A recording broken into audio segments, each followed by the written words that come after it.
Pastor Shailesh सनदे.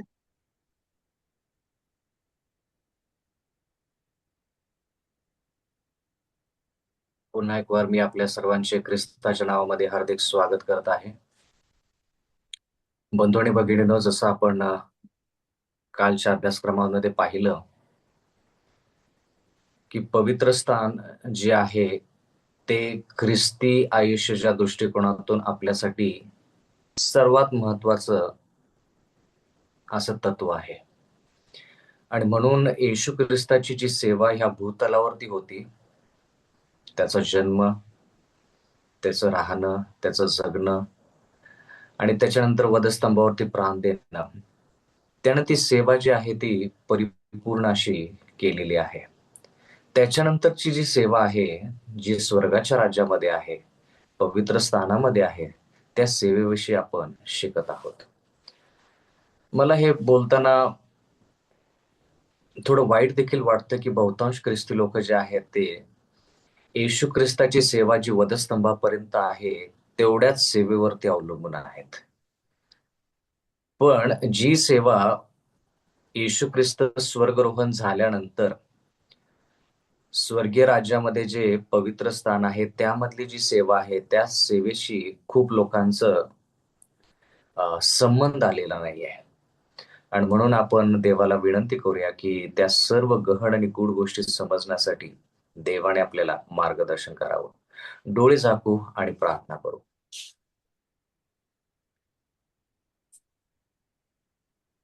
स्वर्गातील महान सेनाधीश परमेश्वर देवा,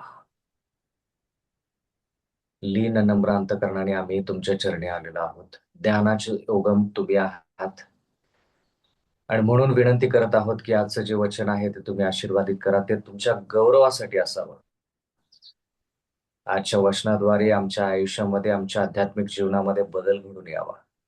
आमच्या पापांची आणि चुकाची दैनिक कृपेने क्षमा करा आणि शुद्ध अंतकरणाने तुमचं वचन ग्रहण करण्यासाठी मदत करा. कारण की नम्र प्रार्थना येशूच्या नावे मागतो, म्हणून तुम्ही ऐका. आमेन. बंधू आणि भगिनींनो, काल आपण हे शिकलो की पवित्र स्थानाचे जे चित्र आहे, ते पवित्र स्थानाचं चित्र, माझी इच्छा आहे की आपण त्याच्याकडे लक्ष द्यावं.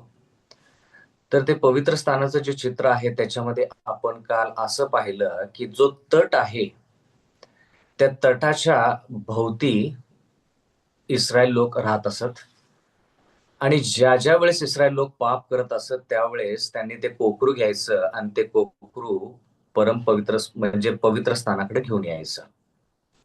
तर काल आपण कोकऱ्याविषयी शिकत असताना आपण हेच शिकलो की ते कोकरू येशू ख्रिस्ताला दर्शवतं.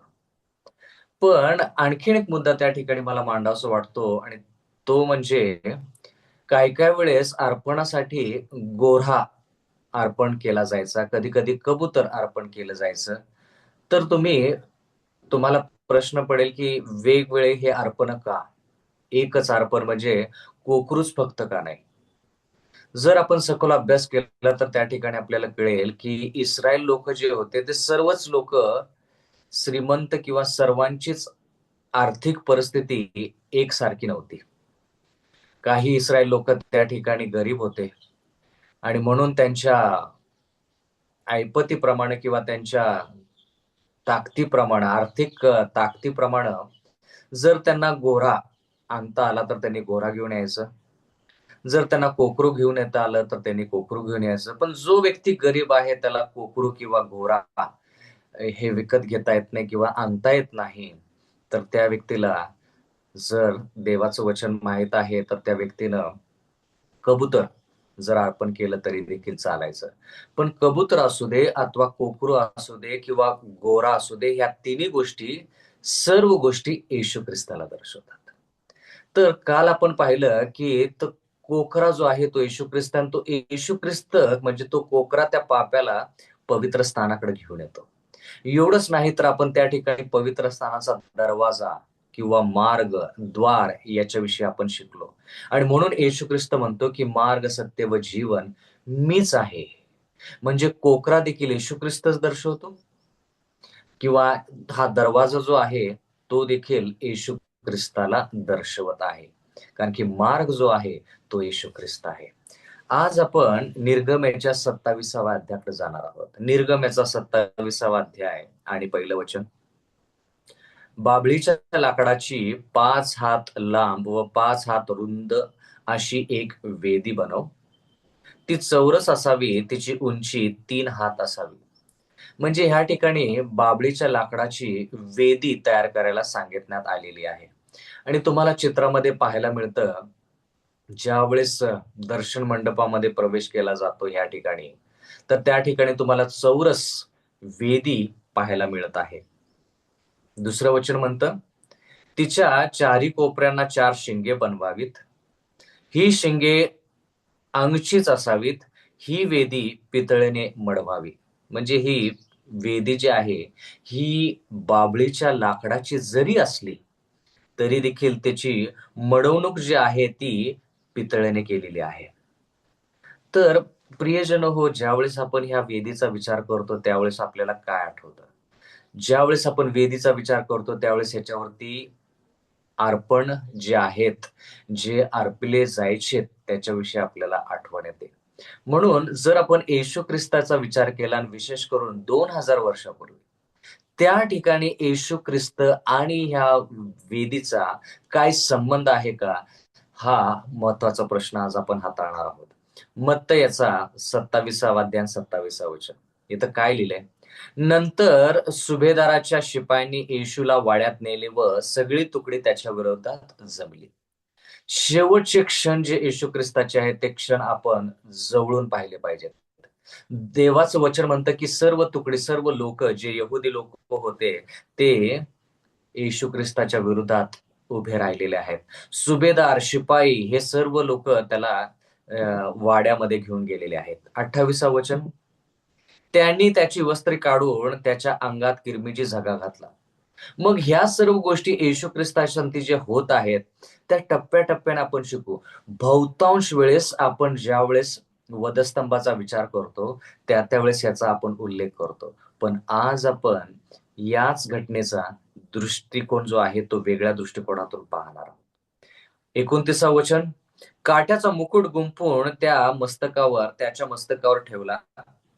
त्याच्या उजव्या हातात वेद दिला आणि त्याच्या पुढे गुडघे टेकून, हे यहूदांच्या राजा नमस्कार असे म्हणून त्यांनी थट्टा मांडली.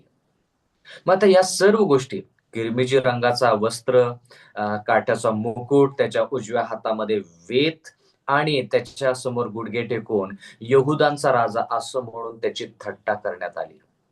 एवढंच नाही, 30वा वचन म्हणतं, ते त्याच्यावर थुंकले व तोच वेद घेऊन ते त्याच्या मस्तकावर मारू लागले.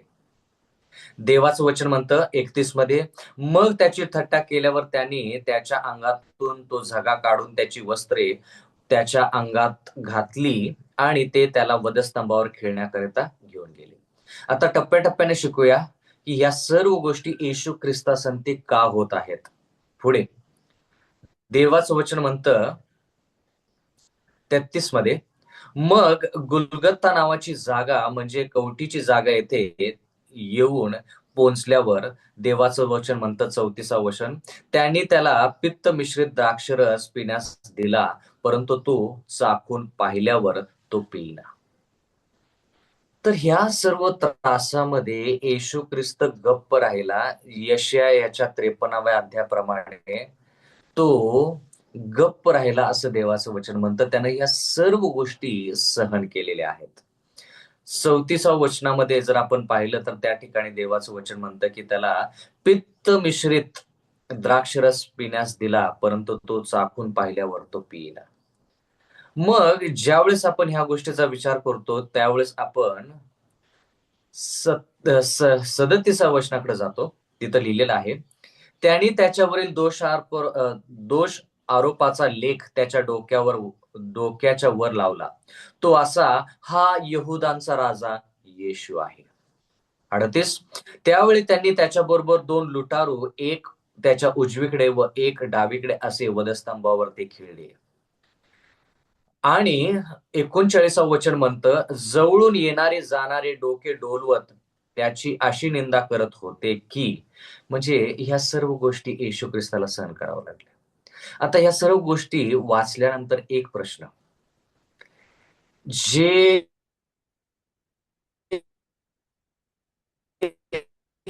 चोर त्या बाजूला होते, त्या चोरांसंती अशी वागणूक झाली का?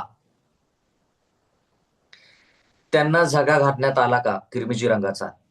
त्यांच्यावरती काठ्याचा मुकुट देण्यात आला का? त्यांच्या उजव्या हातात वेत देण्यात आलं का? त्यांच्यावरती थुंकण्यात आलं का? त्यांच्यासमोर गुडघे टेकून हे यहुदांचे राजे आहेत असं म्हणण्यात आलं का? त्या तिघांनाही वधस्तंभावरती खेळण्यात आलेलं आहे. मग येशू ख्रिस्तालाच वेगळी वागणूक का? हा महत्वाचा प्रश्न आहे. खूप वेळेस आपण ह्या दृष्टिकोनातून हा संदर्भ किंवा मत्तयाचा 27वा अध्याय जो आहे तो आपण या दृष्टिकोनातून पाहत नाही. यहुदी लोक असू देत, सुभेदार असू दे, शिपाई असू देत, त्या ठिकाणी येणारे लोक असू देत, सर्वांनी येशू ख्रिस्ताची थट्टा केली आणि अशा प्रकारे केलेली आहे. तर अशा प्रकारची थट्टा का केली? कारण की येशू ख्रिस्ताला त्यांना किंवा येशू ख्रिस्ताची त्यांना थट्टा करायची होती. थट्टा जर एखाद्या व्यक्तीची करायची असेल बंधू आणि भगिनींनो, तर आपल्याला माहित आहे की त्याला उंचवायचं आणि उंचवल्यानंतर त्याला खाली पाडायचं. म्हणजे जो तो व्यक्ती नाही, त्या व्यक्तीला म्हणायचं की तू फार श्रेष्ठ आहेस. येशू ख्रिस्त जरी राजांचा राजा आणि प्रभूंचा प्रभू जरी असला, तरी देखील येशू ख्रिस्त पहिल्या वेळेस आला, त्यावेळेस तो राजांचा राजा म्हणून आलेला नाहीये. त्यानं मानवाचं रूप घेतलं. त्यानं एका बाळाच्या रूपामध्ये, बाळाचा जन्म त्यानं घेतलेला आहे आणि तो सेवकाच्या रूपामध्ये आला. पूर्ण जगाचं पाप हरण करणारा तो कोकरा होता, म्हणून तो राजा नव्हता. पण लोकांना त्याची थट्टा करायची. आपण देखील खूप वेळेस असं करतो. जर एखाद्या व्यक्तीला चिडवायचं असेल, तर आपण त्या व्यक्तीला फार मान-सन्मान देतो, जो मान-सन्मान त्याचा नसतो. उजव्या बाजूचा चोर, डाव्या बाजूचा चोर ह्या ठिकाणी हे चोर जे आहेत त्यांना देखील वधस्तंभावरती खेळण्यात आलं, पण त्यांना ही वागणूक देण्यात आली नाही. का? कारण की सैतानाची इच्छा होती की येशू ख्रिस्ताला त्रास झाला पाहिजे. येशू ख्रिस्तानं एक पाप केलं पाहिजे. एक पाप येशू ख्रिस्तानं केलं, तो रागानं जरी पाहिला, येशू ख्रिस्त रागानं जरी पाहिला तर ते पुरेसं आहे. त्याचं आणि आपलं सर्वांचं सार्वकालिक जीवन आहे ते नष्ट होईल, याच्यासाठी सैतानानं पुरेपूर प्रयत्न केलेला आहे. ज्यावेळेस आपण बाभळीच्या लाकडाच्या वेदीचा विचार करतो, त्यावेळेस वधस्तंभ म्हणजे लाकूड जे वापरलं गेलेलं आहे, त्याच्यावरती आपला येशू ख्रिस्त जो प्राणदेता झाला, त्याची आपल्याला आठवण झाली पाहिजे बंधू आणि भगिनींनो. म्हणजे ह्या ठिकाणी देवाचं वचन म्हणतं, निर्गम याच्या 27व्या अध्यायामध्ये, की त्या वेदीची 5 हात लांबी आहे आणि 5 हात रुंदी आहे आणि देवाचं वचन म्हणतं तिची उंची जी आहे ती उंची 3 हात वर आहे. म्हणजे त्या वेदीवरती जर एखादं अर्पण अर्पायचं असेल, ही वेदी जी तुमच्या समोर आहे, ते अर्पण काय केलं जायचं? जमिनीपासून जवळपास 3 हात वर उंचावलं जायचं वेदीमुळे. म्हणजे थोडक्यात ते अर्पण जे अर्पवलं जायचं किंवा कोकरू जे अर्पवलं जायचं, त्याचं अर्पण जे केलं जायचं, बलिदान जे केलं जायचं, वधलं जे जायचं, ते जमिनीवरती नसून वेदीवरती आहे. म्हणजे अर्पण ते जमिनीपासून काही अंतरावरती वेदीमुळं उंचावलं जायचं. आता उंचावण्याविषयी देवाच्या वचनामध्ये काय लिहिलंय? आणि तेही अर्पण जो बकरा आहे तो उंचावला जायचा, याच्याविषयी आपण देवाच्या वचनामध्ये काय वाचतो? आता ह्या ठिकाणी देवाच्या वचनामध्ये देवाचं वचन म्हणतं, योहान याचा 12वा अध्याय आणि 32वा वचन. योहान 12:32 इथं लिहिलेलं आहे, आणि मला पृथ्वीपासून उंच केले तर. बघा, पृथ्वीपासून उंच केले तर. आणि ह्या ठिकाणी वेदी जी आहे ती अर्पणाला जमिनीपासून उंचावते. इथं लिहिलंय योहान 12:32 मध्ये. आणि मला, येशू ख्रिस्त म्हणतो, मला पृथ्वीपासून उंच केले तर मी सर्वांना माझ्याकडे आकर्षून घेईन. आणि म्हणून बंधू आणि भगिनींनो, येशू ख्रिस्ताला ज्यावेळेस वधस्तंभावरती खिळण्यात आलं, त्यावेळेस येशू ख्रिस्ताला जमिनीपासून उंचावण्यात आलं. म्हणून हे अर्पण जे तुम्हाला ह्या ठिकाणी निर्गम या पुस्तकामध्ये दिसत आहे, ते जमिनीपासून जवळपास 3 हात वर उंचावलेलं आहे. आणि हे अर्पण किंवा ही वेदी येशू ख्रिस्ताला दर्शवते. ही वेदी येशू ख्रिस्ताच्या वधस्तंभाला दर्शवते. आणि ही वेदी जसं अर्पणाला उंच करते 3 हात जमिनीपासून, तसं वधस्तंभ येशू ख्रिस्ताला उंचावतो. येशू ख्रिस्ताला तो वधस्तंभ उंचावतो. तो वधस्तंभ येशू ख्रिस्ताला खाली पाडत नाही, खाली आणत नाही. येशू ख्रिस्ताची किंमतच तो क्रूस वाढवतो. प्रियजन हो, ज्यावेळेस या वेदीचा आपण वापर करतो ना, विचार करतो ना, तर त्या ठिकाणी येशू ख्रिस्ताच्या वधस्तंभाचा आपण विचार करतो. येशू ख्रिस्ताच्या वधस्तंभाच्या अवतीभोवती जर तुम्ही लूक याचा 23वा अध्याय आणि 36वा वचन वाचलं, तर तिथं लिहिलेलं आहे, शिपायांनी त्याच्याजवळ येऊन आंब त्याच्या पुढे धरून त्याची अशी थट्टा केली, तू यहुदांचा राजा असलास तर स्वतःला वाचव.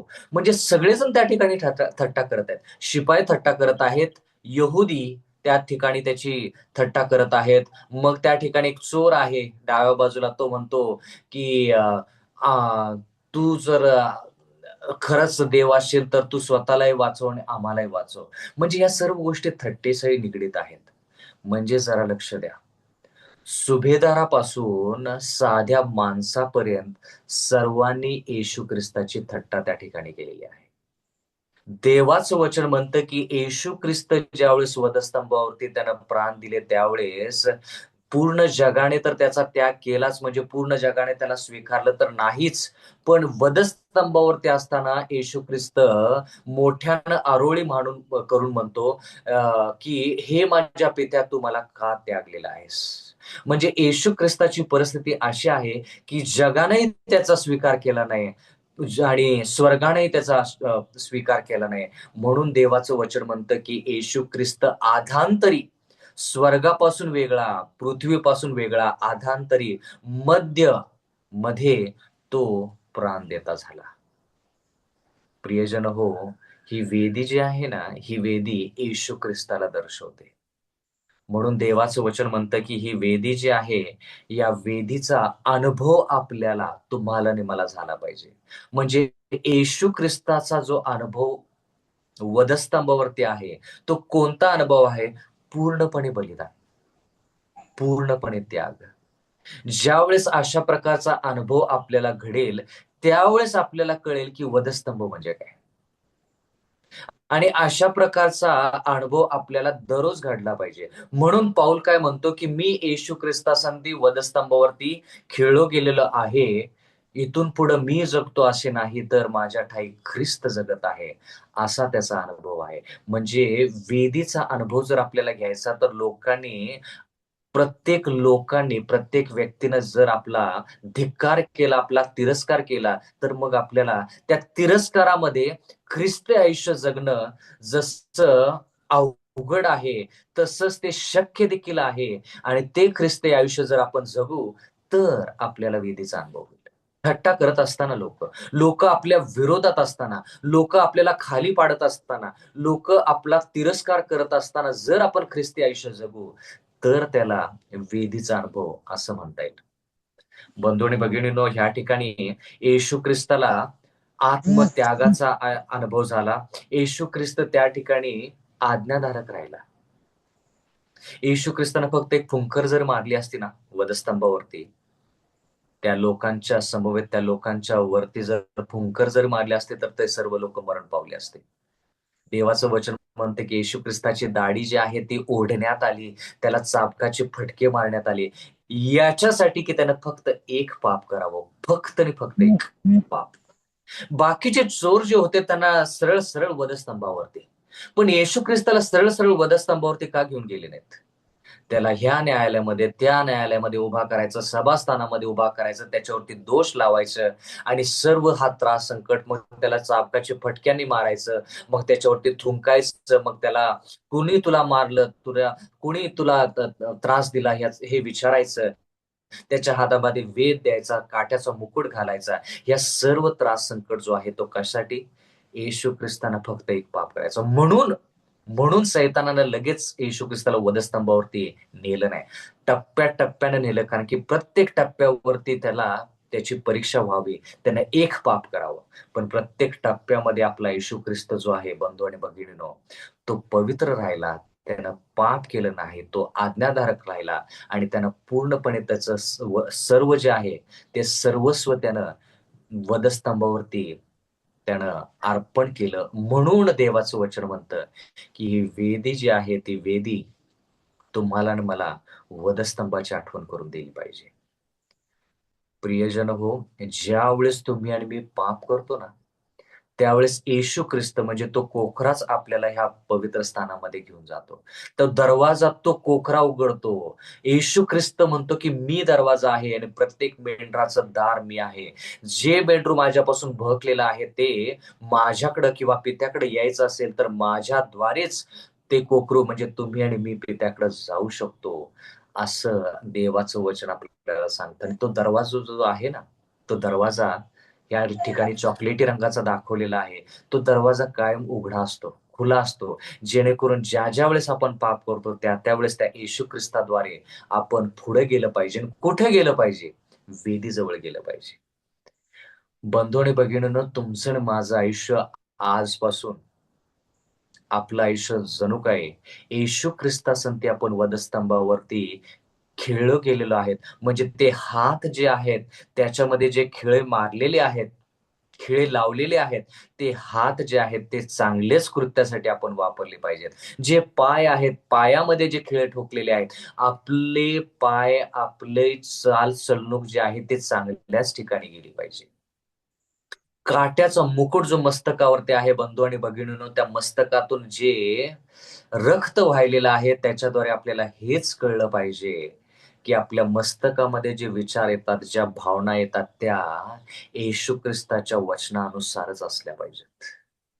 एवढंच नाही बंधू आणि भगिनींनो, देवाचं वचन ह्या ठिकाणी आपल्याला असं सांगतं, की ज्यावेळेस येशू ख्रिस्ताला वधस्तंभावरती देण्यात आलं त्यावेळेस त्याच्या बाजूला भाल्यानं भोकसण्यात आलं. तर देवाचं वचन म्हणतं, की त्या ठिकाणाहून रक्त आणि पाणी वाहिलं.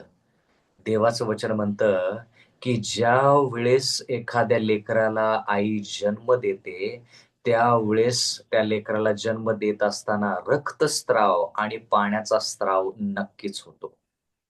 शेवटचा मुद्दा. शेवटचा मुद्दा, सर्वात महत्त्वाचा मुद्दा. ज्यावेळेस आई लेकराला जन्म देते, प्रसूती ज्यावेळेस त्या लेकराची आईची होते, त्यावेळेस त्या लेकराच्या व्यतिरिक्त त्या ठिकाणी रक्तस्राव आणि पाण्याचा स्राव देखील होतो. म्हणून वधस्तंभावरती तुम्हाला आणि मला येशू ख्रिस्ताच्या आयुष्यामध्ये नवीनीकरण होतं. आपल्याला नवीन जन्म जो आहे तो वधस्तंभावरती मिळतो. म्हणून त्या ठिकाणी जो रक्त आणि पाण्याचा स्राव येशू ख्रिस्ताच्या शरीरातून झाला, तो आपल्याला हेच सांगतो, की नवीन आयुष्याची सुरुवात करायची तर पूर्णपणे आपण आपलं आयुष्य जणू काय आपण वेदीवरती अर्पण केलेलं आहे. असं ज्यावेळेस आपण आयुष्य जगू, वधस्तंभावरती ख्रिस्तामध्ये आपण खिळलेलो आहोत. आपलं सर्वस्व ज्यावेळेस आपण वेदीवरती ठेवतो, त्यावेळेस आपल्याला नवीन ख्रिस्ती आयुष्याची सुरुवात करायला मिळते. हा आजचा अभ्यासक्रम आपल्याला वेदीद्वारे मिळतो. म्हणून बंधू आणि भगिनींनो, वधस्तंभ म्हणजे मानहानी नाहीये. जगाच्या दृष्टिकोनातून त्यांनी येशू ख्रिस्ताची मानहानी केली. जगाच्या दृष्टिकोनातून, सैतानाच्या दृष्टिकोनातून येशू ख्रिस्ताची थट्टा झाली. पण तो क्रूस जो आहे, तो वधस्तंभ आहे. तो वधस्तंभ ख्रिस्ताला उंचवतोच, जेणेकरून येशू ख्रिस्त पूर्ण जगाला स्वतःकडे आकर्षित करेल. आपलं अस्तित्व जे आहे ते लोकांसमोर सादर करेल, जेणेकरून लोकांनी येशू ख्रिस्ताकडे पाहावं, त्या त्यागाकडे, त्या बलिदानाकडे पाहावं आणि त्याने देखील आपलं सर्वस्व त्या वेदीवरती ठेवावं. आणि ती वेदी आणि क्रूस आणि वधस्तंभ एकच गोष्ट आहे आणि म्हणून ती वेदी येशू ख्रिस्ताच्या बलिदानाला दर्शवते. आपण देखील आज त्या वेदीवरती आपलं सर्वस्व ठेवूया आणि येशू ख्रिस्तामध्ये नवीन आयुष्य सुरू करूया. हीच ईश्वर चरणी माझी आपल्या सर्वांसाठी प्रार्थना आहे. परमेश्वर आपणा सर्वांस आशीर्वाद देवो. आमेन.